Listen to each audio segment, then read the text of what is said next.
కరిగిందంట కదా, పీకిందంట కదా, చూపిస్తారులేమా, హాస్పిటల్ కూడా చూపించమని చెప్పిన. ఇక్కడ కాకపోతే మన కడప తీసుకుపోయానా, జాగ్రత్త చూసుకుంటారులేమ్మా, ఎన్ని మందులు ఇప్పిస్తారు, అవసరమైతే బయట అయినా మందులు ఇప్పిస్తారులేమ్మా.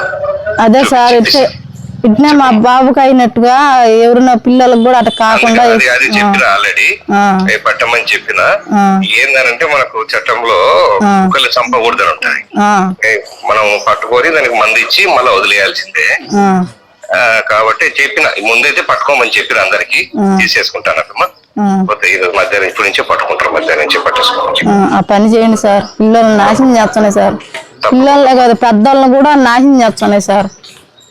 హాస్పిటల్ పోతే వాళ్ళు పడుచుకోలేదు సార్, వాళ్ళు ఊరకు సూదులు వేసి పంపించేసినారు. నేను చెప్తాలేమ్మా, నేను చెప్తా, రిమ్స్ కూడా చెప్తా, రిమ్స్ లేకపోతే ప్రైవేట్ హాస్పిటల్ చెప్పిస్తాలేమ్మా.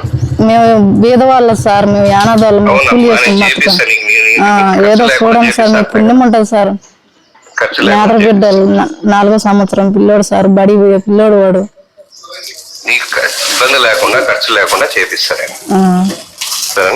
పుణ్యం ఉంటుంది సార్. నమస్కారం sir.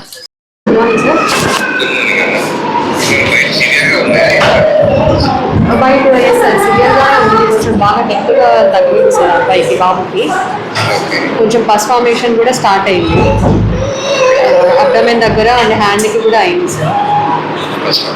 Yes sir, pus formation start అయింది. సో ఇన్ఫెక్ట్ అయ్యే ఛాన్సెస్ ఉన్నాయి, బట్ ఇంజెక్షన్స్ అన్నీ ఇచ్చాం సార్ సెప్టిక్ అవ్వకుండా.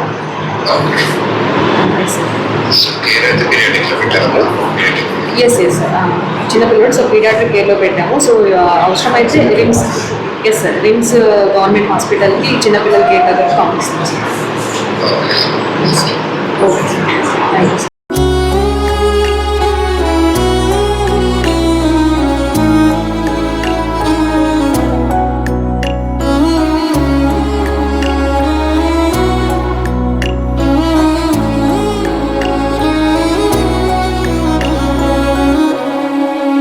నమస్కారం సార్.